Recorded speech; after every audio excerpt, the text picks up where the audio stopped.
ನಮಸ್ಕಾರ, ಇದು ನಮ್ಮ ಸ್ವರ್ಣ ನ್ಯೂಸ್. ಮೊದಲಿಗೆ ಹೆಡ್ಲೈನ್ಸ್.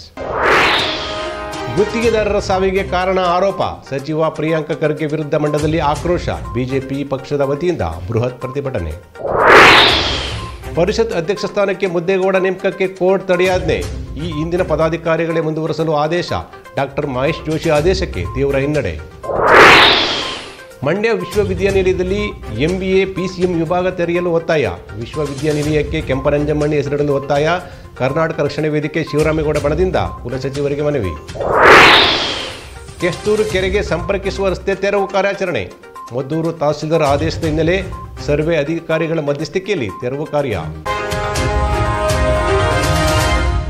ಗುತ್ತಿಗೆದಾರರ ಸಾವಿಗೆ ಸಚಿವ ಪ್ರಿಯಾಂಕ ಖರ್ಗೆ ಕಾರಣರಾಗಿದ್ದಾರೆ ಅಂತ ಆರೋಪಿಸಿ ಮಂಡ್ಯದ ಸಂಜಯ ವೃತ್ತದಲ್ಲಿ ಬಿಜೆಪಿ ಪಕ್ಷದ ವತಿಯಿಂದ ಪ್ರತಿಭಟನೆ ನಡೆಸಿ ಕಾರ್ಯಕರ್ತರು ಆಕ್ರೋಶವನ್ನು ವ್ಯಕ್ತಪಡಿಸಿದ್ದಾರೆ. ಸಚಿವ ಪ್ರಿಯಾಂಕ ಖರ್ಗೆ ವಿರುದ್ಧ ಮಂಡ್ಯದಲ್ಲಿ ಬೃಹತ್ ಪ್ರತಿಭಟನೆ ವ್ಯಕ್ತವಾಗಿದೆ.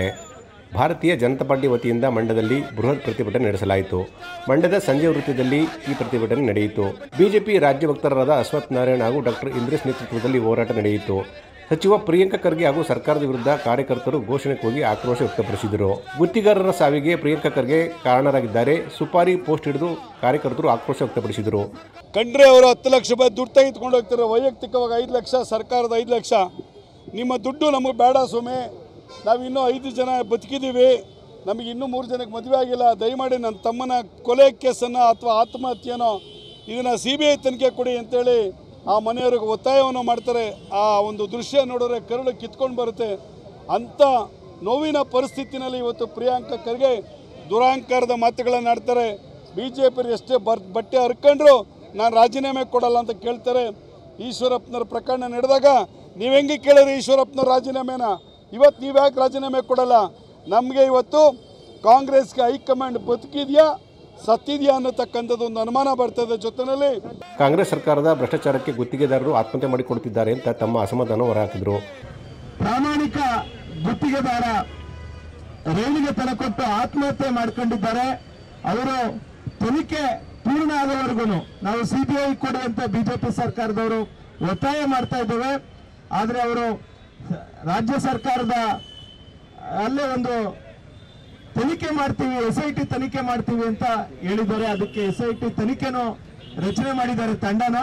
ಅಲ್ಲಿವರೆಗಾದ್ರೂ ಅವರ ನೈತಿಕತೆ ಹೊತ್ತು ಅವರ ಸಚಿವ ಸ್ಥಾನಕ್ಕೆ ರಾಜೀನಾಮೆಯನ್ನ ಕೊಡಬೇಕು. ತಕ್ಷಣವೇ ಸಚಿವ ಪ್ರಿಯಾಂಕ ಖರ್ಗೆ ರಾಜೀನಾಮೆ ಕೊಡಬೇಕು ಅಂತ ಪಟ್ಟು ಹಿಡಿದರು. ಕಾನೂನು ಸುವ್ಯವಸ್ಥೆ ಅಂತೂ ಇಡೀ ರಾಜ್ಯದಲ್ಲಿ 1% ಕೂಡ ಈ ರಾಜ್ಯದಲ್ಲಿ ನಿಜವಾಗ್ಲೂ ಮುಖ್ಯಮಂತ್ರಿಗಳಿದಾರ ಅಥವಾ ಏನು ಈ ಪರಮೇಶ್ವರ್ ಅವರು ಬದುಕಿದಾರ ಆ ರೀತಿಯಲ್ಲಿ ಇವತ್ತು ಆಡಳಿತ ನಡೀತಾ ಇದೆ. ಈ ದೃಷ್ಟಿನಲ್ಲಿ ಏನ್ ನಮ್ಮ ಭಾರತೀಯ ಜನತಾ ಪಾರ್ಟಿ ಇವತ್ತು ಒಂದು ದೊಡ್ಡ ಮಟ್ಟದಲ್ಲಿ ಹೋರಾಟ ಮಾಡಿದೆ.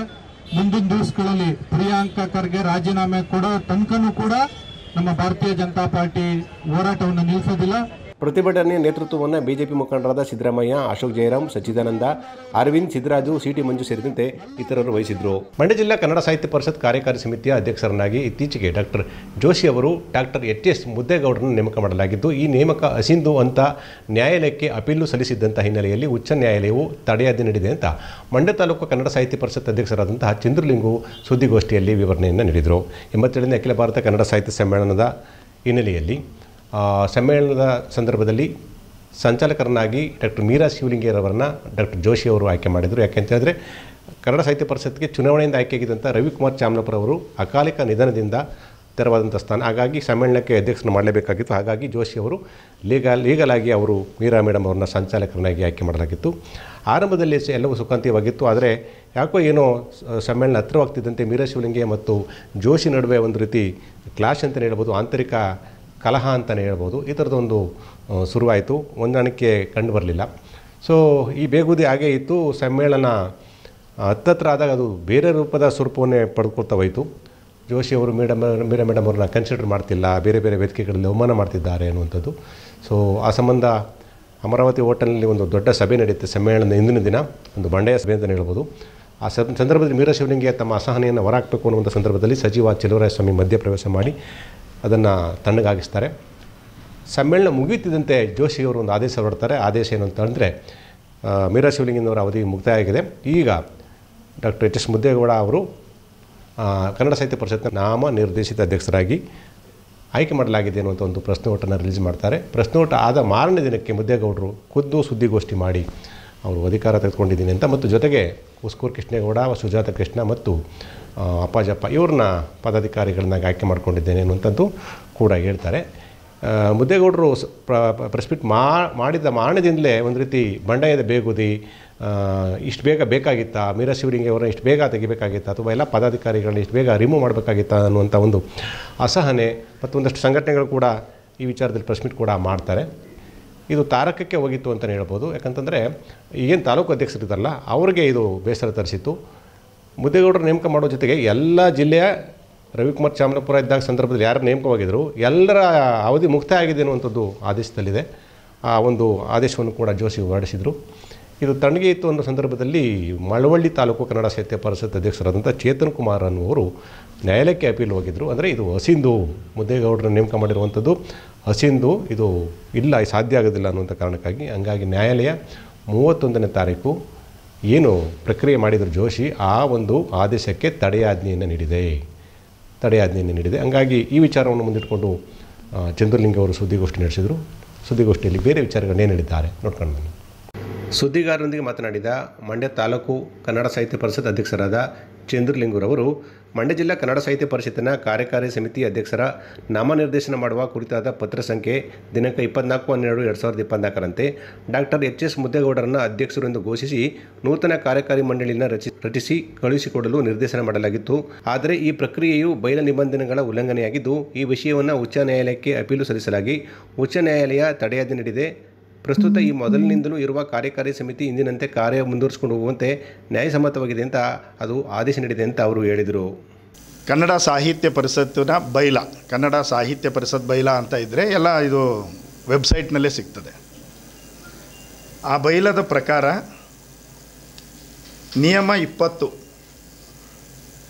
ಕೇಂದ್ರ ಪರಿಷತ್ತಿನ ಕಾರ್ಯಕಾರಿ ಸಮಿತಿಯ ಅಧಿಕಾರ ಮತ್ತು ಜವಾಬ್ದಾರಿಗಳಲ್ಲಿ 4ನೇ ಅಂಶ, ಅಧ್ಯಕ್ಷರ ಅಧಿಕಾರಾವಧಿ ಪೂರ್ಣಗೊಳ್ಳುವ ಮೊದಲೇ ಕೇಂದ್ರ ಸಾಹಿತ್ಯ ಪರಿಷತ್ತಿನ ಅಧ್ಯಕ್ಷ ಸ್ಥಾನ ಯಾವುದೇ ಕಾರಣದಿಂದ ತೆರವಾದಲ್ಲಿ ಇನ್ನುಳಿದ ಅವಧಿಗೆ ಕೇಂದ್ರ ಪರಿಷತ್ತಿನ ಕಾರ್ಯಕಾರಿ ಸಮಿತಿಯ ಚುನಾಯಿತ ಸದಸ್ಯರಲ್ಲಿ ಒಬ್ಬರನ್ನು ಹಂಗಾಮಿ ಅಧ್ಯಕ್ಷರಾಗಿ ಕಾರ್ಯಕಾರಿ ಸಮಿತಿಯಲ್ಲಿ ಆಯ್ಕೆ ಮಾಡಿಕೊಳ್ಳತಕ್ಕದ್ದು. ಇದೇ ನಿಯಮ ಹೊರ ದೇಶ ಘಟಕಗಳನ್ನು ಹೊರತುಪಡಿಸಿ ಪರಿಷತ್ತಿನ ಉಳಿದೆಲ್ಲ ಘಟಕಗಳಿಗೆ ಅನ್ವಯಿಸತಕ್ಕದ್ದು ಅಂತ ಇದೆ. ನ್ಯಾಯಾಲಯದ ತಡೆಯಾಜ್ಞೆಯಿಂದ ಮುದ್ದೇಗೌಡರ ನೇಮಕ ಪ್ರಕ್ರಿಯೆ ರದ್ದುಗೊಂಡಿದ್ದು ಈ ಹಿಂದೆ ಇದ್ದ ಪದಾಧಿಕಾರಿಗಳೇ ಮುಂದುವರಿಯಲಿದ್ದಾರೆ ಅಂತ ಅವರು ವಿವರಿಸಿದರು. ಅದು ಸಾಹಿತ್ಯ ಸಮ್ಮೇಳನಕ್ಕೆ ಅಲ್ಲಿ ಆದೇಶದಲ್ಲೇ ಇದೆ ನೋಡಿ ಸರ್, 37(2)A. ಇಲ್ಲ ಸರ್, ಹಂಗೇನಿಲ್ಲ. ನೇಮಕ ಮಾಡಿರೋದ್ರಲ್ಲಿ ನಮ್ಮ ಅಬ್ಜೆಕ್ಷನ್ ಏನೂ ಇಲ್ಲ ಸರ್. ಯಾವುದೇ ರೀತಿಯಲ್ಲಿ ನೇಮಕಾತಿ ಇತ್ಯಾದಿಗಳಿಗೆ ನಮ್ಮದೇನಿಲ್ಲ, ನಿಯಮ ಪಾಲನೆ ಆಗಿಲ್ಲ ಅಷ್ಟೇ ನಾವು ಹೇಳ್ತಾ ಇರೋದು.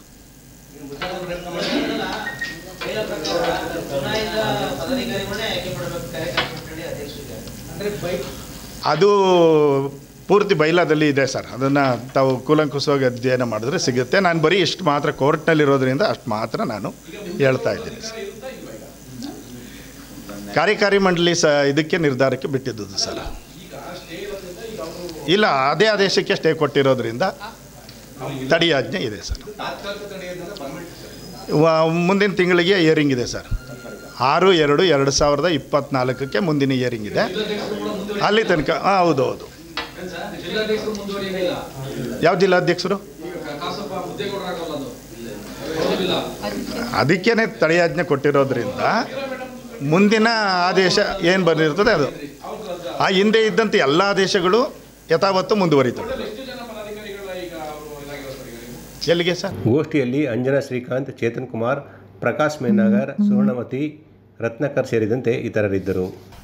ಮಂಡ್ಯ ವಿಶ್ವವಿದ್ಯಾನಿಲಯದಲ್ಲಿ MBA, PCM ಸ್ನಾತಕೋತ್ತರ ವಿಭಾಗಗಳನ್ನು ತೆರೆಯಬೇಕು ಹಾಗೂ ವಿಶ್ವವಿದ್ಯಾನಿಲಯಕ್ಕೆ ರಾಜಮಾತೆ ಕೆಂಪನಂಜಮ್ಮಣಿಯವರ ಹೆಸರಿಡಬೇಕು ಅಂತ ಕರ್ನಾಟಕ ರಕ್ಷಣಾ ವೇದಿಕೆ ಶಿವರಾಮೇಗೌಡ ಬಣದ ಕಾರ್ಯಕರ್ತರು ಕುಲಸಚಿವರಿಗೆ, ಅಲ್ಲಿನ ಕುಲಪತಿಗಳಿಗೆ ಭೇಟಿ ನೀಡಿ ಅದು ಅವರ ಮನವಿಯನ್ನು ಸಲ್ಲಿಸಿ ಈ 2 ಹೆಸರುಗಳನ್ನು ವಿಶ್ವವಿದ್ಯಾನಿಲಯಕ್ಕೆ ಇಡಬೇಕು ಅನ್ನುವಂತಹ ಒಂದು ತಮ್ಮ ಅಭಿಪ್ರಾಯವನ್ನು ಮತ್ತು ಒತ್ತಾಯವನ್ನು ಕೂಡ ಮಂಡಿಸಿದ್ದಾರೆ. ಮಂಡ್ಯ ವಿಶ್ವವಿದ್ಯಾನಿಲಯದಲ್ಲಿ MBA, MCA ಸ್ನಾತಕೋತ್ತರ ವಿಭಾಗ ತೆರೆಯುವ ಮತ್ತು ರಾಜಮಾತೆ ಕೆಂಪನಂಜಮ್ಮಣಿಯವರ ಹೆಸರಿಡಬೇಕಂತ ಮಂಡ್ಯ ಕುಲಪತಿಗಳಿಗೆ ಕರ್ನಾಟಕ ರಕ್ಷಣಾ ವೇದಿಕೆ ಶಿವರಾಮೇಗೌಡ ಬಣದ ಕಾರ್ಯಕರ್ತರು ಮನವಿ ಸಲ್ಲಿಸಿದ್ದಾರೆ. ವಿಶ್ವವಿದ್ಯಾನಿಲಯದಲ್ಲಿ ಸ್ಥಳೀಯ ರೈತರ, ಕಾರ್ಮಿಕರ, ಬಡವರ, ಕಟ್ಟಡ ಕಾರ್ಮಿಕರ ಮಕ್ಕಳಿಗೆ MBA ಮತ್ತು MCA ಸ್ನಾತಕೋತ್ತರ ಪದವಿ ತರಗತಿಗಳು ಲಭ್ಯವಿಲ್ಲದೆ ಬೆಂಗಳೂರು, ಮೈಸೂರಿನ ಖಾಸಗಿ ಅಥವಾ ನಗರಗಳಿಗೆ ತೆರಳಬೇಕಾಗಿದೆ. ಅದಲ್ಲದೆ ಅಲ್ಲಿಗೆ ಭರಿಸುವ ಪದವಿ ಶುಲ್ಕ ಲಕ್ಷಾಂತರ ರೂಪಾಯಿಗಳಾಗ್ತಾ ಇದೆ. ಆದ ಕಾರಣ ತರಗತಿಗಳನ್ನು 24-25ನೇ ಸಾಲಿಗೆ ಪ್ರಾರಂಭವಾಗುವಂತೆ ಮಂಡ್ಯ ವಿಶ್ವವಿದ್ಯಾನಿಲಯದಲ್ಲಿ MBA, PCM ಸ್ನಾತಕೋತ್ತರ ಪದವಿ ತರಗತಿಗಳನ್ನು ಆರಂಭಿಸಬೇಕಂತ ಅವರು ಮನವಿ ಮಾಡಿದರು.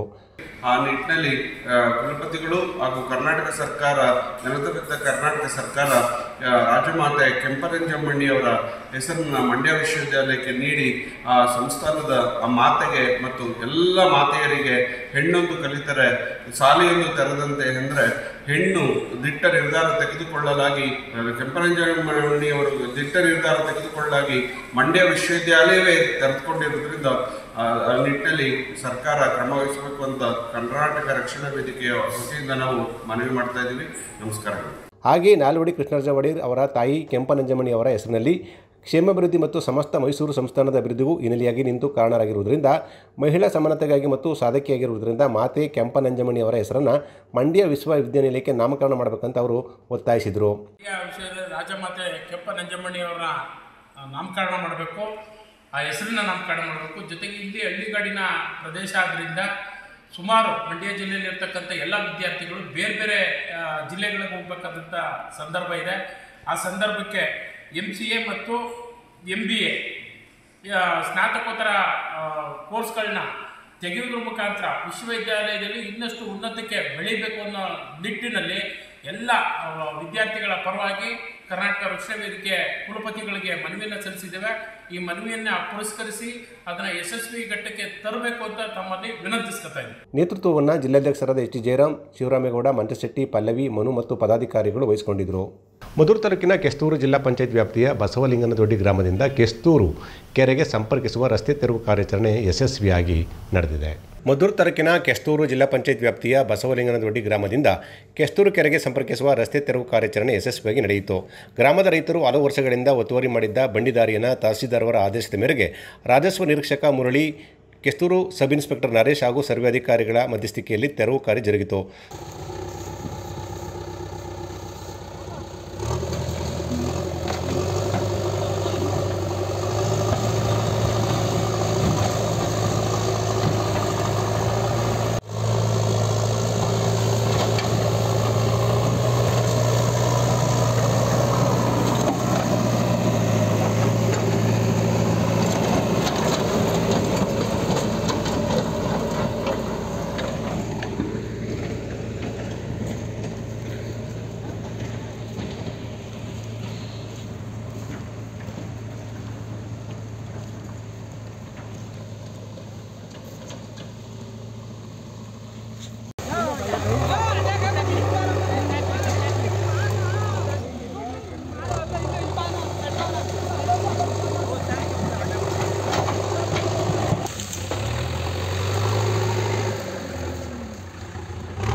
ಸುಮಾರು 2 ಕಿಲೋಮೀಟರ್ ಹೆಚ್ಚು ಬಂಡಿದಾರಿ ಹಲವು ವರ್ಷಗಳಿಂದ ಒತ್ತುದಿಯಾಗಿದ್ದು, ಸಾರ್ವಜನಿಕರ ಮನವಿ ಮೇರೆಗೆ ತಾಲೂಕು ಆಡಳಿತದ ವತಿಯಿಂದ ರೈತರ ಸಮ್ಮುಖದಲ್ಲಿ ತೆರವು ಕಾರ್ಯ ಯಶಸ್ವಿಯಾಗಿ ನಡೆಯಿತು. ತೆರವು ಕಾರ್ಯ ಹಿನ್ನೆಲೆಯಲ್ಲಿ ಮುಂಜಾಗ್ರತಾ ಕ್ರಮವಾಗಿ ಪೊಲೀಸ್ ಭದ್ರತೆಯನ್ನು ಕಲ್ಪಿಸಲಾಗಿತ್ತು.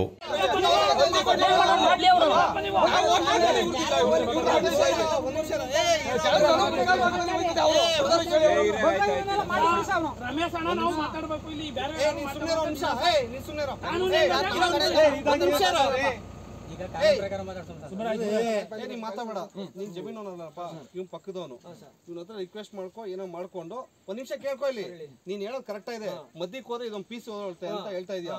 ಆಮೇಲೆ ಇಲ್ಲಿ ಮತ್ತೆ ಗಲಾಟೆ ಆಗೋದ್ ಬೇಡ, ಅದಕ್ಕೆ ಇವ್ರಿಬ್ಬರಿಗೂ ಮಧ್ಯದಲ್ಲಿ ಹೋಗ್ಲಿ ಅಂತ ನಾನು ಹೇಳ್ತಾ ಇದೀನಿ. ಹಿರಿಯ ಪತ್ರಕರ್ತರು ಹಾಗೂ ಬರಹಗಾರರಾದ ಪ್ರೊಫೆಸರ್ ಎಚ್. ಕೇಶವಮೂರ್ತಿ ಪ್ರತಿಷ್ಠಾನದ ವತಿಯಿಂದ 7ನೇ ವರ್ಷದ ಪ್ರೊಫೆಸರ್ ಎಚ್ಚರಿಕೆ ವೈಚಾರಿಕ ಪ್ರಶಸ್ತಿ ಪ್ರದಾನ ಸಮಾರಂಭವು ಇದೇ 4ರ ಶನಿವಾರ ಬೆಳಗ್ಗೆ 10:30 ಗಂಟೆಗೆ ಕರ್ನಾಟಕ ಸಂಘದ KV ಶಂಕರಗೌಡ ಸಭಾಭವನದಲ್ಲಿ ನಡೆಯಲಿದೆ ಅಂತ ಪ್ರತಿಷ್ಠಾನದ ಪದಾಧಿಕಾರಿಗಳಾದ ರಾಜೇಂದ್ರ ಪ್ರಸಾದ್ ಹಾಗೂ ಕೆ. ಬೋರಯ್ಯ ಜಂಟಿ ಸುದ್ದಿಗೋಷ್ಠಿಯಲ್ಲಿ ತಿಳಿಸಿದ್ದಾರೆ. ಸುದ್ದಿಗಾರರೊಂದಿಗೆ ಮಾತನಾಡಿದ ರಾಜೇಂದ್ರ ಪ್ರಸಾದ್ ಹಾಗೂ ಕೆ. ಬೋರಯ್ಯ ಅವರು, ಈ ಬಾರಿಯ ಪ್ರಶಸ್ತಿಗೆ ಪ್ರಗತಿಪರ ಚಿಂತಕರು ಹಾಗೂ ಖ್ಯಾತ ಲೇಖಕರಾದ ಸಿದ್ದನಗೌಡ ಪಾಟೀಲ್ರವರನ್ನು ಆಯ್ಕೆ ಮಾಡಲಾಗಿದೆ. ಗಾಂಧಿ ಸ್ಮಾರಕ ನಿಧಿಯ ಕಾರ್ಯಾಧ್ಯಕ್ಷರಾದ ಎನ್. ವಿಶ್ವಕುಮಾರ್ ಅವರು ಪ್ರಶಸ್ತಿ ಪ್ರದಾನ ಮಾಡಲಿದ್ದಾರೆ. ಕನ್ನಡ ಪ್ರಾಧ್ಯಾಪಕರು ಹಾಗೂ ವಿಮರ್ಶಕರಾದ MS ಆಶಾದೇವಿಯವರು ಪ್ರಶಸ್ತಿ ಪುರಸ್ಕೃತರ ಕುರಿತು ಮಾತನಾಡಲಿದ್ದಾರೆ. ಕಾರ್ಯಕ್ರಮದ ಅಧ್ಯಕ್ಷತೆಯನ್ನು ಗುರುಪ್ರಸಾದ್ ಕೆರಗೂಡೂರವರು ವಹಿಸಲಿದ್ದಾರೆ ಅಂತ ಹೇಳಿದರು. ಇದೇ ಸಂದರ್ಭದಲ್ಲಿ ಪ್ರೊಫೆಸರ್ ಎಚ್.ಎಲ್.ಕೆ ಅವರ ಕೊನೆಯ ಪುಸ್ತಕ ಎಲ್ಲ ಶ್ರೀಮಾನ್ಗಳು 420 ಎಂಬ ವಿನೂತನ ಪುಸ್ತಕವನ್ನು ಬಿಡುಗಡೆ ಮಾಡಲಾಗುತ್ತಿದೆ ಅಂತ ಅವರು ಹೇಳಿದರು. ನಾವು ಸಮಿತಿಯಿಂದ ಒಂದು ತೀರ್ಮಾನ ಮಾಡಿರ್ತಕ್ಕಂಥದ್ದು, ಒಂದು ಸಾರಿ ಉತ್ತರ ಕರ್ನಾಟಕ, ಒಂದು ಸಾರಿ ದಕ್ಷಿಣ ಕರ್ನಾಟಕದವರು, ಅದ್ರ ಜೊತೆಗೆ ಒಂದು ಸಾರಿ ಮಹಿಳೆ, ಒಂದು ಸಾರಿ ಪುರುಷ. ಹೋದ ಸಾರಿ ಧಾರವಾಡದ ಮಹಿಳೆಗೆ ಕೊಟ್ಟಿದ್ವಿ, ಒಬ್ಬರು ಸಾಮೂಹಿಕ ಸಾವಯವ ಕೃಷಿಯ ಬಗ್ಗೆ ಆಗಿರ್ತಕ್ಕಂಥ ಒಬ್ಬರು ಮುಸಲ್ಮಾನರು ಹೆಣ್ಣುಮಗಳು ಅವರು ಕೊಟ್ಟಿದ್ವಿ. ಈ ಸಾರಿ ಪುರುಷರಿಗೆ ಇವ್ರಿಗೆ ಕೊಟ್ಟಿದ್ವಿ. ಇದು ಪ್ರತಿ ವರ್ಷ ಯಾವುದೇ ಕಾರಣದಿಂದಲೂ ತಪ್ಪಿಸಲ್ಲ. 28ನೇ ತಾರೀಕು ಅವ್ರ ಜನ್ಮದಿನ ಮಾಡಬೇಕಾಗಿತ್ತು, ಅದೇ ಇವರು ಸ್ನೇಹಿತರು ಹೇಳ್ದಾಗೆ ಅದನ್ನು 4ಕ್ಕೆ ಇದು ಮಾಡಿದ್ದೀವಿ. ದಯಮಾಡಿ. ಆಮೇಲೆ ಇದ್ರ ಜೊತೆಗೆ ಒಂದು ಕೊನೆಯ ಪುಸ್ತಕ, ಅವ್ರದ್ದು ಒಂದು ಪುಸ್ತಕನ ಬಿಡುಗಡೆ ಮಾಡ್ತಾಯಿದ್ವಿ. ಪ್ರೊಫೆಸರ್ ಎಚ್.ಎಲ್.ಕೆ ಅವರ ಕೊನೆಯ ಪುಸ್ತಕ ಬಿಡುಗಡೆ. ಪುಸ್ತಕದ ಹೆಸರು ಎಲ್ಲ ಶ್ರೀಮಾನ್ಗಳು 420ಗಳೇ. ಅದನ್ನು ಆ ದಿನ 4ನೇ ತಾರೀಕು ಆ ಪುಸ್ತಕನ ಬಿಡುಗಡೆ ಮಾಡ್ತಾಯಿದ್ವಿ. ಇದನ್ನು ಮೈಸೂರಿನ ಅಭಿರುಚಿ ಪ್ರಕಾಶನದವರು ಅದನ್ನು ಪ್ರಿಂಟಿಗೆಲ್ಲ ಪಬ್ಲಿಷ್ ಮಾಡೋದಕ್ಕೆಲ್ಲ ವ್ಯವಸ್ಥೆ ಮಾಡಿದ್ದಾರೆ. ಪ್ರಶಸ್ತಿಯನ್ನು 10,000 ರೂಪಾಯಿ ನಗದು ಹಾಗೂ ಟ್ರೋಫಿಯೊಂದಿಗೆ ನೀಡಲಾಗುವುದು ಅಂತ ಅವರು ವಿವರಿಸಿದರು. ಸಿದ್ದನಗೌಡ ಪಾಟೀಲ್ ರವರು ಕಳೆದ 4 ದಶಕಗಳಿಂದ ಕರ್ನಾಟಕದ ಸಾಮಾಜಿಕ ಚಳವಳಿಯಲ್ಲಿ ಕ್ರಿಯಾಶೀಲರಾಗಿದ್ದಾರೆ. ಬಿಜಾಪುರ ಜಿಲ್ಲೆಯ ಮುದ್ದೇಬಿಹಾಳ ತಾಲೂಕಿನ ಅಗಸಹಳ್ಳಿ ಗ್ರಾಮದ ರೈತ ಕುಟುಂಬದಲ್ಲಿ ಇವರು ಜನಿಸಿದರು ಅಂತ ಹೇಳಿದರು. ಅಖಿಲ ಭಾರತ ವಿದ್ಯಾರ್ಥಿ ಫೆಡರೇಷನ್ ಸೇರಿದಂತೆ ಅನೇಕ ಸಂಘಟನೆಗಳಿಗೆ ಅವರು ಸಕ್ರಿಯವಾಗಿ ಕೆಲಸ ಮಾಡಿದ್ದಾರೆ ಅಂತ ವಿವರಿಸಿದರು. ಪ್ರಶಸ್ತಿ ಪ್ರದಾನವನ್ನು ನಮ್ಮ ಎನ್ ವಿಶ್ವಕುಮಾರ್, ನಮ್ಮ ಮಂಡ್ಯ ಜಿಲ್ಲೆಯವರೇ ಎನ್ ವಿಶ್ವಕುಮಾರ್ ಅವರು ಮಾಡ್ತಾರೆ. ನಿಮ್ಗೆ ಗೊತ್ತಿರೋ ಹಾಗೆ ಅವರು ವಾರ್ತಾ ಮತ್ತು ಸಂಪರ್ಕ ಇಲಾಖೆಯಲ್ಲಿ ನಿರ್ದೇಶಕರಾಗಿದ್ದರು. ಈಗ ಅವರು ಬೆಂಗಳೂರಿನ ಗಾಂಧಿ ಸ್ಮಾರಕ ನಿಧಿಯ ಕಾರ್ಯದರ್ಶರಾಗಿದ್ದಾರೆ. ಅವರು ಪ್ರಶಸ್ತಿ ಪ್ರದಾನ ಮಾಡ್ತಾರೆ. ಮತ್ತು ಪ್ರಶಸ್ತಿ ಪುರಸ್ಕೃತರನ್ನು ಕುರಿತು ಕನ್ನಡದ ಹಿರಿಯ ವಿಮರ್ಶಕಿಯು ಮತ್ತು ಮಹಾರಾಣಿ ಕ್ಲಸ್ಟರ್ ಯೂನಿವರ್ಸಿಟಿಯ ಕನ್ನಡ ಪ್ರಾಧ್ಯಾಪಕರಾಗಿರುವಂಥ MS ಆಶಾದೇವಿ ಅವರು ಮಾತಾಡ್ತಾರೆ. ಮತ್ತು ಅಧ್ಯಕ್ಷತೆಯನ್ನು ನಮ್ಮ ಟ್ರಸ್ಟ್ನ ಅಧ್ಯಕ್ಷರಾದಂಥ ಶ್ರೀ ಗುರುಪ್ರಸಾದ್ ಕೆರಗೋಡು ಅವರು ವಹಿಸ್ತಾರೆ. ಗೋಷ್ಠಿಯಲ್ಲಿ ಕೃಷ್ಣ ಮುದ್ದೇಗೌಡ ಉಪಸ್ಥಿತರಿದ್ದರು. ನಾಗಮಂಗಲ ಪಟ್ಟಣದಲ್ಲಿ ಭೀಮಾ ಕೋರೆಗಾಂವ್ ವಿಜಯೋತ್ಸವವನ್ನು ಸಡಗರ ಸಂಭ್ರಮದಿಂದ ಆಚರಿಸಿರುವ ಬಗ್ಗೆ ವರದಿಯಾಗಿದೆ. ನಾಗಮಂಗಲ ಪಟ್ಟಣದ TB ಸರ್ಕಲ್ನಿಂದ ಸಂವಿಧಾನ ಶಿಲ್ಪಿ ಅಂಬೇಡ್ಕರ್ ಮತ್ತು ಭೀಮಾ ಕೋರೆಗಾಂವ್ ಯುದ್ಧದಲ್ಲಿ ವೀರಮರಣ ಹೊಂದಿದ ಸಿದ್ದನಾಕ ಮತ್ತು 22 ಮಂದಿಗೆ ಜೈಕಾರದ ಘೋಷಣೆ ಕೂಗಿದರು. ಬುದ್ಧ ವಂದನೆ ಮೂಲಕ ಅವರ ತ್ಯಾಗಕ್ಕೆ ಗೌರವ ಸಮರ್ಪಣೆ ಅರ್ಪಿಸಲಾಯಿತು. ಕಾರ್ಯಕ್ರಮ ಉದ್ದೇಶಿಸಿ ಮುಖಂಡರಾದ ಕಂಚಿನ ಕೋಟೆಮೂರ್ತಿ ಮಾತನಾಡಿ, ಭೀಮಾ ಕೋರೆಗಾಂವ್ ಯುದ್ಧ ಅಂಬೇಡ್ಕರ್ ಹೋರಾಟಗಳಿಗೆ ಸ್ಫೂರ್ತಿಯಾಗಿತ್ತು. ಪೇಶ್ವೆಗಳ ಜಾತಿ ತಾರತಮ್ಯದ ವಿರುದ್ಧ ಹೋರಾಡಿ ಮಾಡಿದ ಸಿದ್ದನಾಕ ಮತ್ತು ಮಹರ್ ಸೈನ್ಯಕ್ಕೆ ಗೌರವ ನಮನ ಸಲ್ಲಿಸುವುದು ಸಾಮಾಜಿಕ ಅಸಮಾನತೆ ವಿರುದ್ಧದ ಹೋರಾಟಕ್ಕೆ ಪ್ರೇರಣೆಯಾಗಿದೆ ಅಂತ ಹೇಳಿದರು. ಅವರ ಎದೆಗೆ 28 ಬರ್ಜಿ ತಿವಿದಿರ್ತಾರೆ. 28 ಬರ್ಜಿ ತಿವಿದ್ರು ಕೂಡ ಬಾಜರಾಯಿನ ತಲೆನ ಕತ್ತರಿಸಿ ಎಡಗೈಲಿ ಇಟ್ಕೊಂಡು ಅವರು ಒಂದು ಸ್ಲೋಗನ್ ಹಾಕ್ತಾರೆ. ರಕ್ತ ಹರಿತಾ ಇರ್ತದೆ, ಚಿಂತೆ ಇರ್ತದೆ ರಕ್ತ. ಅಷ್ಟು ಜನನು ಸತ್ತಿರ್ತಾರೆ. ಇಲ್ಲಿ ಹಾಕಿದ್ದಾರೆ ಸ್ನೇಹಿತರು ಬ್ಯಾನರಲ್ಲಿ, ಓದ್ಕೊಬೋದು ನೀವು. ಅಷ್ಟು ಜನನು ಅಲ್ಲಿ ಸಾಯ್ತಾರೆ. ಅಷ್ಟು ಜನನು ಹೋರಾಟ ಮಾಡಿ 5 ನಿಮಿಷದಲ್ಲಿ ಅಷ್ಟು ಜನ ಸಾಯ್ತಾರೆ. ಸಿದ್ದನಾಕನಿಗೆ 28 ಬರ್ಜಿ ತಿವಿದಿರ್ತಾರೆ. ಬಾಜಿರಾಯಿನ ತಲೆನ ಕತ್ತರಿಸಿ ಒಂದು ಸ್ಲೋಗನ್ ಹಾಕ್ತಾನೆ. ನಾವು ಸ್ಲೋಗನ್ ಕೂಗೋಕ್ಕೆ ಇವತ್ತು ಹಿಂದೆ ಮುಂದೆ ನೋಡ್ಕೊತೀವಿ. ಒಂದು ಸ್ಲೋಗನ್ನ ಕೂಗಿರೋ 18 ಕಿಲೋಮೀಟರ್ ಕೇಳಿರ್ತದೆ. 18 ಕಿಲೋಮೀಟರ್ ಅಲ್ಲಿ ಬರೆದಿದ್ದಾರೆ. ಧ್ವಜ ಆ ಸ್ತಂಭದ ಮೇಲೆ ಬರೆದಿದ್ದಾರೆ. ಓದ್ಬೇಕು ನಾವು. ಎಲ್ಲ ಹಿಂದಿ ಇಂಗ್ಲೀಷಲ್ಲಿ ಬರೆದಿದ್ದಾರೆ. ಅದನ್ನು ಓದಬೇಕು. 18 ಕಿಲೋಮೀಟರ್ ಕೇಳಿಸಿರ್ತದೆ ಆ ವಿಜಯ ಅವರು ಕೂಗಿದ ಸ್ಲೋಗನ್. ಅವತ್ತು ಪ್ರಾಣ ತ್ಯಾಗನ ಬಿಡ್ತಾರೆ ಅವರು. ಯಾರಿಗೋಸ್ಕರ? ನನಗೆ, ನಮ್ಮ ಅಪ್ಪನಿಗೆ, ನಮ್ಮ ತಾತನಿಗೆ, ಅವ್ರಿಗೆ ಈ ದೇಶದಲ್ಲಿ, ಈ ರಾಜ್ಯದಲ್ಲಿ, ಈ ಮಣ್ಣಲ್ಲಿ ಉಳ್ಕೊಳ್ಳಿಕ್ಕೆ ಸ್ಥಾನ ಸಿಗಬೇಕು, ನಾವು ಬದುಕಬೇಕು ಅನ್ನೋ ದೃಷ್ಟಿಗೆ ಯೋಚನೆ ಮಾಡಿ ಅವತ್ತು ಅವರು ಪ್ರಾಣತ್ಯಾಗನ ಮಾಡ್ತಾರೆ. ದಲಿತ ಮುಖಂಡ ಹಾಗೂ ಹಿರಿಯ ಪತ್ರಕರ್ತ ಗೆದ್ದಬನಹಳ್ಳಿ ದೇವರಾಜ್ ಮಾತನಾಡಿ, ದಲಿತರ ಇತಿಹಾಸವನ್ನು ಅಂಬೇಡ್ಕರ್ ನಮ್ಮ ಮುಂದೆ ಇಟ್ಟಿದ್ದಾರೆ. ಇಂದಿಗೂ ಸಮಾಜದಲ್ಲಿ ತಾಂಡವಾಡುತ್ತಿರುವ ಜಾತಿ ವ್ಯವಸ್ಥೆ ದೌರ್ಜನ್ಯಗಳ ವಿರುದ್ಧ ಹೋರಾಡಲು ಭೀಮಾ ಕೋರೆಗಾಂವ್ ಸ್ಫೂರ್ತಿಯಾಗಿದೆ ಅಂತ ಹೇಳಿದರು. ಭೀಮಾ ಕೋರೆಗಾಂವ್ ಯುದ್ಧ ಭಾರತದಲ್ಲಿ ಸಂವಿಧಾನದ ಬದುಕಿನ ಹಕ್ಕಿಗಾಗಿ ನಡೆದ ಮೊದಲ ಯುದ್ಧವಾಗಿದೆ. ಬ್ರಾಹ್ಮಣ ರಾಜ ಪೇಶ್ವೆ 2ನೇ ಬಾಜಿರಾಯನು ಶೋಷಿತ ವರ್ಗಗಳ ಸಮುದಾಯಗಳಿಗೆ ವಿದ್ಯೆ, ಆಸ್ತಿ, ಗೌರವ, ಅಧಿಕಾರಿಗಳನ್ನು ದೂರವಿಟ್ಟು ಅತ್ಯಂತ ನಿಕೃಷ್ಟವಾಗಿ ನಡೆದುಕೊಳ್ತಿದ್ದರು. ಅಲ್ಲದೆ ದಲಿತರನ್ನು ಅತ್ಯಂತ ಕೀಳಾಗಿ ನಡೆಸಿಕೊಡ್ತಿದ್ದ ಈತ ಸೇನೆಯಿಂದಲೂ ದಲಿತರನ್ನು ಸಂಪೂರ್ಣ ಹೊರಹಾಕಿದನು. ಅಸ್ಪೃಶ್ಯತೆ, ಅಸಮಾನತೆ ಮತ್ತು ಅಮಾನವೀಯ ಜಾತಿ ಕ್ರೌರ್ಯದ ಪೇಶ್ವೆಗಳ ದೂರಾಡಳಿತದ ವಿರುದ್ಧ 1918 ಮತ್ತು ಜನವರಿ 1ರಂದು ಮಹಾರಾಷ್ಟ್ರದ ಭೀಮತೀರದಲ್ಲಿ ನಡೆದ ಯುದ್ಧದಲ್ಲಿ ಮಹರ್ ಸೈನಿಕರು ವಿರೋಚಿತ ಗೆಲುವು ಸಾಧಿಸುವ ಮೂಲಕ ಭಾರತದ ದಲಿತರ ಸ್ವಾಭಿಮಾನ ಬದುಕಿಗೆ ದಿಟ್ಟ ಸಂದೇಶ ನೀಡಿದರು. ನಾವೆಲ್ಲರೂ ಅಂಬೇಡ್ಕರ್ ವಿಚಾರಗಳನ್ನು ಮೈಗೂಡಿಸಿಕೊಂಡು ಉತ್ತಮ ಸಮಾಜ ಕಟ್ಟಬೇಕು ಅಂತ ಹೇಳಿದರು. ಕನಿಷ್ಠ ಬಟ್ಟೆಯನ್ನು ತೊಡಲಾರದಂಥ ಪರಿಸ್ಥಿತಿಯಲ್ಲಿ ಸೊಂಟಕ್ಕೆ ಹಗ್ಗವನ್ನು ಕಟ್ಟಿಕೊಂಡು ಬರಕೆಯನ್ನು ಹಿಡ್ಕೊಂಡು ತಮ್ಮ ಉಗುಳನ್ನು ಕೂಡ ನೆಲದಲ್ಲಿ ಉಗುಳಬಾರದಂಥ ಹೀನಾಯ ಸ್ಥಿತಿಯಲ್ಲಿ, ಗುಲಾಮಗಿರಿ ಸ್ಥಿತಿಯಲ್ಲಿ ಈ ದೇಶದಲ್ಲಿ ದಲಿತ ಸಮುದಾಯವನ್ನು ನಡೆಸ್ಕೊಂಡಿದ್ದಾರೆ. ಇದಕ್ಕೆ ಭಾಳಷ್ಟು ದೊಡ್ಡ ಇತಿಹಾಸ ಇದೆ ಬಂಧುಗಳೇ. ಹಾಗಾಗಿ ಈ ಒಂದು ಅಸ್ಪೃಶ್ಯತೆ ವಿರುದ್ಧ ಸ್ವಾಭಿಮಾನದ ಬದುಕನ್ನು ಬೇಕು ಅಂತ ಹೇಳಿ ಮಹಾರ್ ಸೈನಿಕರು ಪೇಶ್ವೆಗಳ ವಿರುದ್ಧ ಈ ಹೋರಾಟವನ್ನು, ಯುದ್ಧವನ್ನು ಮಾಡ್ತಾರೆ. ಸಮಾರಂಭದಲ್ಲಿ ಕ್ಯಾತನಹಳ್ಳಿ ಮಂಜು, ಶಿವಣ್ಣ, ಮಹಾದೇವಣ್ಣ, ಶಿವರಾಮಯ್ಯ, ಚಂದ್ರು, ರಮೇಶ್ ಸೇರಿದಂತೆ ಇತರರು ಪಾಲ್ಗೊಂಡಿದ್ದರು. ಮಂಡ್ಯ ಜಿಲ್ಲಾ ಸವಿತಾ ಸಮಾಜ ಸಂಘ ಹಾಗೂ ಮಂಡ್ಯ ನಗರ ಸವಿತಾ ಸಮಾಜ ವತಿಯಿಂದ ಮಂಡ್ಯ ಕ್ಷೇತ್ರದ ಶಾಸಕರಾದ ರವಿಕುಮಾರ್ ಗೌಡ ಗಣಿಗರವರ ಜನ್ಮ ದಿನೋತ್ಸವ ಸಮಾರಂಭವನ್ನು ಇದೇ 7ರ ಮಂಗಳವಾರ ಮಧ್ಯಾಹ್ನ 2:30 ಗಂಟೆಗೆ ಕಲಾಮಂದಿರದಲ್ಲಿ ಹಮ್ಮಿಕೊಳ್ಳಲಾಗಿದೆ ಅಂತ ಸಮಿತಿಯ ಪ್ರಧಾನ ಕಾರ್ಯದರ್ಶಿಗಳಾದ ಪ್ರತಾಪ್ ಸುದ್ದಿಗೋಷ್ಠಿಯಲ್ಲಿ ತಿಳಿಸಿದ್ದಾರೆ. ಸುದ್ದಿಗಾರರೊಂದಿಗೆ ಮಾತನಾಡಿದ ಸವಿತಾ ಸಮಾಜದ ಪ್ರಧಾನ ಕಾರ್ಯದರ್ಶಿಗಳಾದ ಪ್ರತಾಪ್ ರವರು ಜಿಲ್ಲಾ ಸಮಾಜದ ಕಾರ್ಯಕಾರಿ ಸಮಿತಿಯಲ್ಲಿ ನೂತನ ಅಧ್ಯಕ್ಷರಾಗಿ ಜಯರಾಮ್ ರವರು ಆಯ್ಕೆಯಾಗಿದ್ದಾರೆ. ಅವರಿಗೆ ಅಭಿನಂದನೆ ಸಲ್ಲಿಸುತ್ತೇವೆ ಅಂತ ಹೇಳಿದರು. ಅದೇ ರೀತಿ ಮಂಡ್ಯ ಕ್ಷೇತ್ರದ ಶಾಸಕರಾದ ರವಿಕುಮಾರ್ ಅವರಿಗೆ ಇದೇ 7ರ ಮಂಗಳವಾರ ಮಧ್ಯಾಹ್ನ 2:30 ಗಂಟೆಗೆ ಕಲಾಮಂದಿರದಲ್ಲಿ ಜನ್ಮದಿನಾಚರಣೆ ಕಾರ್ಯಕ್ರಮವನ್ನು ಹಮ್ಮಿಕೊಂಡಿದ್ದೇವೆ. ಜೊತೆಗೆ ವಿವಿಧ ಕ್ಷೇತ್ರಗಳಲ್ಲಿ ಸಾಧನೆಗೈದ ಸಮುದಾಯದ ಸಾಧಕರಿಗೆ ಅಭಿನಂದನೆ ಮತ್ತು ಪ್ರತಿಭಾವಂತ ಮಕ್ಕಳಿಗೆ ಪ್ರತಿಭಾ ಪುರಸ್ಕಾರವನ್ನು ಕೂಡ ನೀಡಲಾಗುವುದು ಅಂತ ಅವರು ವಿವರಿಸಿದರು. ಇದೇ ಸಂದರ್ಭದಲ್ಲಿ ಜಿಲ್ಲಾ ಸವಿತಾ ಸಮಾಜ ಹೊರತಂದಿರುವ 25ನೇ ವರ್ಷದ ನೂತನ ಕ್ಯಾಲೆಂಡರನ್ನು ಬಿಡುಗಡೆ ಮಾಡಲಾಯಿತು. ಗೋಷ್ಠಿಯಲ್ಲಿ ವೈರಮುಡಿ, ಜಯರಾಮ್, ನಾಗರಾಜು, ಸೋಮಣ್ಣ ಹಾಗೂ ಇನ್ನಿತರರಿದ್ದರು. ಹಲಗೂರು ಮದ್ದೂರು ರಸ್ತೆಯಲ್ಲಿರುವ ಹಲಗೂರು ಪ್ರೌಢಶಾಲಾ ಆವರಣದಲ್ಲಿ ಬೃಹತ್ ಉಚಿತ ಆರೋಗ್ಯ ತಪಾಸಣೆ ಮತ್ತು ರಕ್ತದಾನ ಶಿಬಿರವು ಇದೇ 5ರ ಭಾನುವಾರ ಬೆಳಗ್ಗೆ 10 ಗಂಟೆಯಿಂದ ಸಂಜೆ 4 ಗಂಟೆಯವರೆಗೆ ನಿರಂತರವಾಗಿ ನಡೆಯಲಿದೆ ಅಂತ ಹಲಗೂರು ವಿದ್ಯಾಸಂಸ್ಥೆಯ ಅಧ್ಯಕ್ಷರಾದ ಎಚ್.ಎಂ. ಆನಂದ್ ಕುಮಾರ್ ವಿವರಣೆ ನೀಡಿದ್ದಾರೆ. ಬೃಹತ್ ಉಚಿತ ಆರೋಗ್ಯ ತಪಾಸಣೆ ಮತ್ತು ರಕ್ತದಾನ ಶಿಬಿರವು ಹಲಗೂರಿನ ಮದ್ದೂರು ರಸ್ತೆಯಲ್ಲಿರುವ ಹಲಗೂರು ಪ್ರೌಢಶಾಲಾ ಆವರಣದಲ್ಲಿ ಇದೇ 5ರ ಭಾನುವಾರ ಬೆಳಗ್ಗೆ 10 ಗಂಟೆಯಿಂದ ಸಂಜೆ 4 ಗಂಟೆಯವರೆಗೆ ನಡೆಯಲಿದೆ ಅಂತ ಹಲಗೂರು ವಿದ್ಯಾಸಂಸ್ಥೆಯ ಅಧ್ಯಕ್ಷರಾದ ಎಚ್.ಎಂ. ಆನಂದ್ ಕುಮಾರ್ ಸುದ್ದಿಗೋಷ್ಠಿಯಲ್ಲಿ ತಿಳಿಸಿದ್ದಾರೆ. ಇರ್ತಕ್ಕಂಥದ್ರಲ್ಲಿ ಜನರಲ್ ಫಿಸಿಷಿಯನು, ಹೃದಯ ರೋಗ ಸಮಸ್ಯೆ, ಮೂತ್ರರೋಗ ಮತ್ತು ಲೈಂಗಿಕ ಸಮಸ್ಯೆ, ಚರ್ಮ ರೋಗ ಸಮಸ್ಯೆ, ನರರೋಗ ಮತ್ತು ಬೆನ್ನುಮೂಳೆ ಸಮಸ್ಯೆ, ಸ್ತ್ರೀ ರೋಗ ಸಮಸ್ಯೆ, ಕಣ್ಣಿನ ಸಮಸ್ಯೆ, ಮೂಳೆ ಮತ್ತು ಕೀಲು ಸಂಬಂಧಿಸಿದ ಸಮಸ್ಯೆ, ಶ್ವಾಸಕೋಶ ಮತ್ತು ಉಸಿರಾಟದ ಸಮಸ್ಯೆ, ಜನರಲ್ ಸರ್ಜರಿ, ಕಿವಿ ಮೂಗು ಗಂಟಲು ಸಮಸ್ಯೆ, ಮಕ್ಕಳ ತಜ್ಞರು, ದಂತ ಸಮಸ್ಯೆ, ರಕ್ತದೊತ್ತಡ ಮತ್ತು ಸಕ್ಕರೆ ಕಾಯಿಲೆಗಳಿಗೆ ಹಾಗೂ ECG ಮಾಡಲಾಗುವುದು ಎಂದು ಪ್ರಚಾರ ಮಾಡಿ ಈಗ 5ನೇ ತಾರೀಕು 1ನೇ ತಿಂಗಳಲ್ಲಿ, ಜನವರಿ 5ನೇ ತಾರೀಕು 1ನೇ ತಿಂಗಳಲ್ಲಿ ನಾವು ಕಾರ್ಯಕ್ರಮವನ್ನು ಹಮ್ಮಿಕೊಂಡಿದ್ದೀವಿ. ಇದಕ್ಕೆ ನಮ್ಮ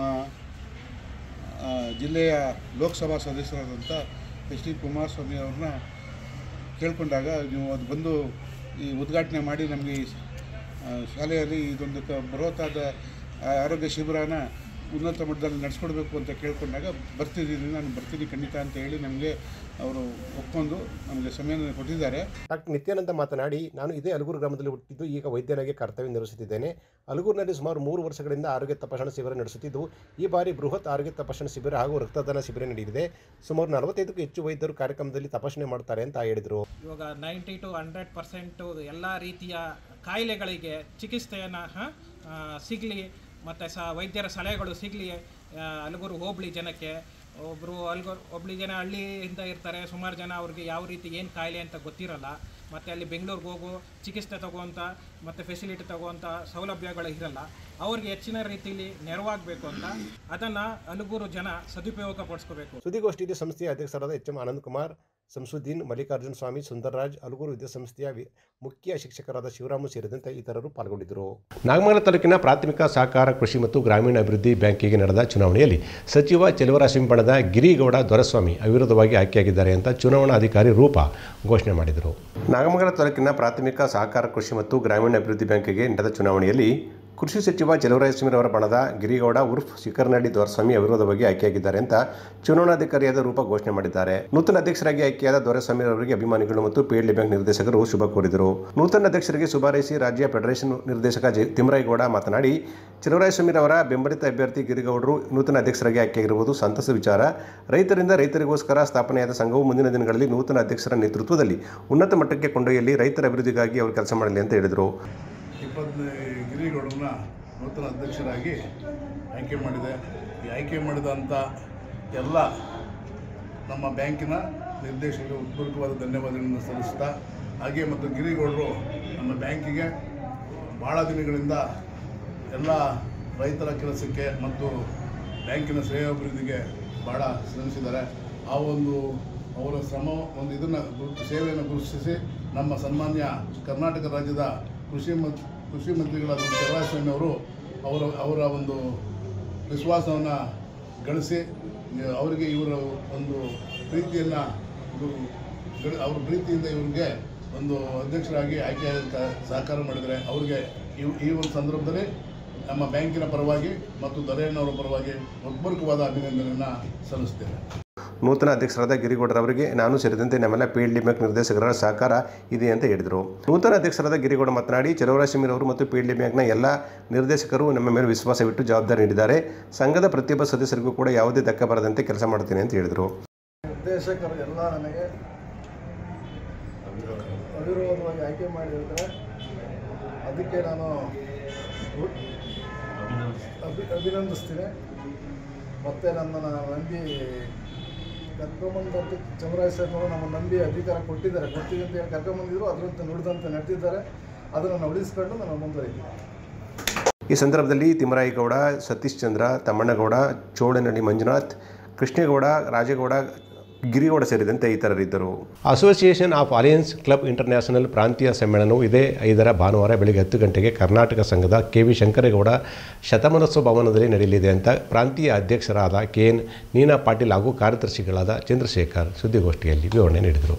ಸುದ್ದಿಗಾರರೊಂದಿಗೆ ಮಾತನಾಡಿದ ನೀನಾ ಪಾಟೀಲ್ ಹಾಗೂ ಚಂದ್ರಶೇಖರ್ ಅವರು ಸಮಾಜದ ಅಗತ್ಯವುಳ್ಳ ಜನರಿಗೆ ಸೇವೆ ಮಾಡುವ ನಿಟ್ಟಿನಲ್ಲಿ ಅಸೋಸಿಯೇಷನ್ ಆಫ್ ಅಲಯನ್ಸ್ ಕ್ಲಬ್ ನಿರಂತರವಾಗಿ ಕೆಲಸ ಮಾಡಿಕೊಂಡು ಬರ್ತಿದ್ದು 26 ದೇಶಗಳಲ್ಲಿ ತನ್ನ ವಿಸ್ತರಣೆ ಮಾಡಿಕೊಂಡಿದೆ ಅಂತ ಅವರು ಹೇಳಿದರು. ಬದುಕಿಗೆ ಹಾಸ್ಯ ದಿವ್ಯ ಔಷಧ ಎಂಬ ವಿಷಯದೊಂದಿಗೆ ಸಮ್ಮೇಳನ ನಡೆಸುತ್ತಿದ್ದು ಬೆಳಗ್ಗೆ 10:30ಕ್ಕೆ ಮನ್ಮೂಲ್ ಮಾಜಿ ಅಧ್ಯಕ್ಷರಾದ BR ರಾಮಚಂದ್ರ ಕಾರ್ಯಕ್ರಮ ಉದ್ಘಾಟಿಸಲಿದ್ದಾರೆ. ಮಿಮಿಕ್ರಿ ಕಲಾವಿದರಾದ ಮಿಮಿಕ್ರಿ ಗೋಪಿ ಅವರು ಬದುಕಿಗೆ ಹಾಸ್ಯ ದಿವ್ಯೌಷಧ ಕುರಿತು ಪ್ರಧಾನ ಭಾಷಣ ಮಾಡಲಿದ್ದಾರೆ ಅಂತ ಹೇಳಿದರು. ಸಮ್ಮೇಳನದ ಉದ್ಘಾಟನೆಗೂ ಮುನ್ನ ಬೆಳಗ್ಗೆ 9 ಗಂಟೆಗೆ ಪ್ರಾಂತ 1ರ ಕ್ಲಬ್ಗಳ ಪದಾಧಿಕಾರಿಗಳಿಂದ ಬ್ಯಾನರ್ ಪ್ರದರ್ಶನ, 10 ಗಂಟೆಗೆ ಸಾಂಸ್ಕೃತಿಕ ಕಾರ್ಯಕ್ರಮಗಳು ನಡೆಯಲಿದ್ದಾವೆ ಅಂತ ಅವರು ವಿವರಿಸಿದರು. ಭಾನುವಾರ ಕರ್ನಾಟಕ ಸಂಘದಲ್ಲಿ ಬೆಳಿಗ್ಗೆ 8 ಗಂಟೆಯಿಂದ 9 ಗಂಟೆವರೆಗೆ ಬೆಳಗಿನ ಉಪಹಾರ ಇರುತ್ತೆ. ಹಾಗೆಯೇ 9 ಗಂಟೆಯಿಂದ 10 ಗಂಟೆವರೆಗೆ ಬ್ಯಾನರ್ ಪ್ರದರ್ಶನ ಇರುತ್ತೆ. ಬೆಳಿಗ್ಗೆ 10 ಗಂಟೆಯಿಂದ 10:30ವರೆಗೆ ಸಾಂಸ್ಕೃತಿಕ ಕಾರ್ಯಕ್ರಮ ಇರುತ್ತೆ. ಹಾಗೆ ಬೆಳಿಗ್ಗೆ 10:30ಯಿಂದ 1:30ವರೆಗೂ ಪ್ರಾಂತೀಯ ಸಮ್ಮೇಳನದ ಕಾರ್ಯಕ್ರಮ ಇರುತ್ತೆ. ಕಾರ್ಯಕ್ರಮದಲ್ಲಿ ಪ್ರಧಾನ ಭಾಷಣ ಮಾಡ್ತಾ ಇರೋರು ಶ್ರೀ ಮಿಮಿಕ್ರಿ ಗೋಪಿಯವರು ಬರ್ತಾ ಇದ್ದಾರೆ. ಅವ್ರದ್ದು ಹಾಸ್ಯ ಕಾರ್ಯಕ್ರಮ ಇದೆ, ಮಿಮಿಕ್ರಿ ಕಲಾವಿದರು ಅವರು. ಅವ್ರದ್ದು ಉದ್ಘಾಟನೆ BR ರಾಮಚಂದ್ರ ಅವ್ರದ್ದು ಇರುತ್ತೆ. ಹಾಗೆ ವಿಶೇಷ ಆಹ್ವಾನಿತರಾಗಿ ಅಲೈ ನಾಗರಾಜು ಸರ್ ವಿ ಬೈರಿ ಅವರು ಇರ್ತಾರೆ. ಹಾಗೆ ಮುಖ್ಯ ಅತಿಥಿಗಳಾಗಿ ಅಲೈ KT ಹನುಮಂತಣ್ಣರವರು ಇರ್ತಾರೆ. ಈಗ ಅಲಯನ್ಸಲ್ಲಿ 30 ಕ್ಲಬ್ ಮೆಂಬರ್ಸ್ಗಳು ಕೂಡ ಬರ್ತಾ ಇದ್ದಾರೆ. ಎಲ್ಲರೂ ಸೇರಿ ಒಂದು ಒಳ್ಳೆಯ ಕಾರ್ಯಕ್ರಮವನ್ನು ಮಾಡೋಣ ಅಂತ ನಿಮ್ಮೆಲ್ಲರೂ ಸಹಕಾರ ಬೇಕು ಅಂತ ಈ ಮೂಲಕ ಕೇಳಕ್ಕೆ ಇಷ್ಟಪಡ್ತೀನಿ. ವಿಶೇಷ ಆಹ್ವಾನಿತರಾಗಿ ಅಲೈ ಡಾಕ್ಟರ್ ನಾಗರಾಜು ವಿ ಬೈರಿ ಭಾಗವಹಿಸುತ್ತಿದ್ದಾರೆ. ಜಿಲ್ಲಾ ರಾಜ್ಯಪಾಲರಾದ KT ಹನುಮಂತು, ಮಾಜಿ ನಿರ್ದೇಶಕರಾದ ದಿವಾಕರ್, ಮುನಿಯಪ್ಪ, ರಂಗಸ್ವಾಮಿ, ಮಾದೇಗೌಡ, ಶಶಿಧರ್ ಈಚಗೆರೆ, ಚಂದ್ರಶೇಖರ್, ರಕ್ಷಿತ್ ರಾಜ್ ಸೇರಿದಂತೆ ಅನೇಕ ಗಣ್ಯರು ಕಾರ್ಯಕ್ರಮದಲ್ಲಿ ಪಾಲ್ಗೊಳ್ಳುತ್ತಿದ್ದಾರೆ ಅಂತ ಅವರು ವಿವರಿಸಿದರು. ವತಿಯಿಂದ ನಾವು ಪ್ರತಿ ಜಿಲ್ಲೆಯಲ್ಲಿ ರಕ್ತದಾನ ಶಿಬಿರಗಳನ್ನು ಮತ್ತು ಸರ್ಕಾರಿ ಶಾಲೆಗಳ ಸಬಲೀಕರಣಕ್ಕೆ ಶೈಕ್ಷಣಿಕ ನೆರವು ನೀಡ್ತಾ ಇದ್ದೀವಿ. ಗಿಡ ನೆಡೋ ಕಾರ್ಯಕ್ರಮಗಳು ಮಾಡ್ತಾಯಿದ್ದೀವಿ. ಆರೋಗ್ಯ ಶಿಬಿರ, ಆರೋಗ್ಯ ಜಾಗೃತಿ, ಈ ಥರ ಭಾಳಷ್ಟು ಕಾರ್ಯಕ್ರಮ ಮಾಡ್ತಾಯಿದ್ದೀವಿ. ಅದರಲ್ಲೂ ಮೇಯ್ನಾಗಿ 3 ಥೀಮ್ಗಳನ್ನು ನಾವು ಇಟ್ಕೊಂಡಿದ್ದೀವಿ. ಒಂದು ಕ್ಯಾನ್ಸರ್ ಅವೇರ್ನೆಸ್ ಪ್ರೋಗ್ರಾಮು, ಕ್ಯಾನ್ಸರ್ ಬಗ್ಗೆ ತಿಳುವಳಿಕೆ ಕೊಡೋದು ಮತ್ತು ಅದ್ರ ಬಗ್ಗೆ ಇದು. ಮತ್ತು 2ನೇದು ಓಲ್ಡ್ ಏಜ್ ಹೋಮ್ಗಳು, ಮತ್ತು 3ನೇದು ಆರ್ಫನ್ಸ್ ಹೋಮ್ಗಳು, ಯಾವುದಾದ್ರೂ ಅನಾಥಾಶ್ರಮಗಳು ಮತ್ತು ಓಲ್ಡ್ ಏಜ್ ಹೋಮ್ಗಳ ಬಗ್ಗೆ. ಈ 3ಕ್ಕೆ ಜಾಸ್ತಿ ಒತ್ತು ಕೊಟ್ಟು ನಾವು ಕಾರ್ಯಕ್ರಮಗಳನ್ನ ಹಮ್ಮಿಕೊಳ್ತಾ ಇದ್ದೀವಿ. ಹಾಗಾಗಿ ನಮ್ಮ ಜಿಲ್ಲೆ ಈಗ ಇದು ಹೊಸದಾಗಿ ಪ್ರಾರಂಭ ಆಗಿರೋದು. 1 ವರ್ಷದಿಂದ ಈಚೆಗೆ ನಮ್ಮ ಕರ್ನಾಟಕದಲ್ಲಿ ಪ್ರಾರಂಭ ಆದದ್ದು. ಮೈಸೂರಿನಲ್ಲಿ ಮತ್ತು ಮಂಡ್ಯದಲ್ಲಿ ಒಂದೇ ಸಾರಿ ಪ್ರಾರಂಭ ಆಯಿತು ಕಳೆದ ಮಾರ್ಚ್ನಲ್ಲಿ. ಈಗ ಹೊಸದಾಗಿ ಬೆಂಗಳೂರು ಪ್ರಾರಂಭ ಆಗಿದೆ. ಗೋಷ್ಠಿಯಲ್ಲಿ ರಕ್ಷಿತ್ ರಾಜ್, ಮಂಜುನಾಥ್, ಪ್ರಮೀಳಾ ಕುಮಾರ್, ದಯಾನಂದ್, ರತ್ನಮ್ಮ, ಅನಿಲ್ ಬಾಬು, ದಯಾನಂದ್, ಲೋಕೇಶ್ ಸೇರಿದಂತೆ ಇತರರು ಉಪಸ್ಥಿತರಿದ್ದರು. ಕೊನೆಯಲ್ಲಿ ಮತ್ತೊಮ್ಮೆ ಹೆಡ್ಲೈನ್ಸ್. ಗುತ್ತಿಗೆದಾರರ ಸಾವಿಗೆ ಕಾರಣ ಆರೋಪ, ಸಚಿವ ಪ್ರಿಯಾಂಕ ಖರ್ಗೆ ವಿರುದ್ಧ ಮಂಡ್ಯದಲ್ಲಿ ಆಕ್ರೋಶ, ಬಿಜೆಪಿ ಪಕ್ಷದ ವತಿಯಿಂದ ಬೃಹತ್ ಪ್ರತಿಭಟನೆ. ಪರಿಷತ್ ಅಧ್ಯಕ್ಷ ಸ್ಥಾನಕ್ಕೆ ಮುದ್ದೇಗೌಡ ನೇಮಕಕ್ಕೆ ಕೋರ್ಟ್ ತಡೆಯಾಜ್ಞೆ, ಈ ಹಿಂದಿನ ಪದಾಧಿಕಾರಿಗಳೇ ಮುಂದುವರೆಸಲು ಆದೇಶ, ಡಾಕ್ಟರ್ ಮಹೇಶ್ ಜೋಶಿ ಆದೇಶಕ್ಕೆ ತೀವ್ರ ಹಿನ್ನಡೆ. ಮಂಡ್ಯ ವಿಶ್ವವಿದ್ಯಾನಿಲಯದಲ್ಲಿ MBA PCM ವಿಭಾಗ ತೆರೆಯಲು ಒತ್ತಾಯ, ವಿಶ್ವವಿದ್ಯಾನಿಲಯಕ್ಕೆ ಕೆಂಪನಂಜಮ್ಮಣ್ಣಿ ಹೆಸರಿಡಲು ಒತ್ತಾಯ, ಕರ್ನಾಟಕ ರಕ್ಷಣಾ ವೇದಿಕೆ ಶಿವರಾಮೇಗೌಡ ಬಣದಿಂದ ಕುಲಸಚಿವರಿಗೆ ಮನವಿ. ಕೆಸ್ತೂರು ಕೆರೆಗೆ ಸಂಪರ್ಕಿಸುವ ರಸ್ತೆ ತೆರವು ಕಾರ್ಯಾಚರಣೆ, ಮದ್ದೂರು ತಹಸೀಲ್ದಾರ್ ಆದೇಶದ ಹಿನ್ನೆಲೆ ಸರ್ವೆ ಅಧಿಕಾರಿಗಳ ಮಧ್ಯಸ್ಥಿಕೆಯಲ್ಲಿ ತೆರವು ಕಾರ್ಯ. ಇದಿಷ್ಟು ಇವತ್ತಿನ ಪ್ರಮುಖ ಸುದ್ದಿಗಳು. ಇದು ನಮ್ಮ ಸ್ವರ್ಣ ಟಿವಿ ಬಾಂಧವ್ಯಗಳ ಬೆಸುಗೆ. ನಮಸ್ಕಾರ.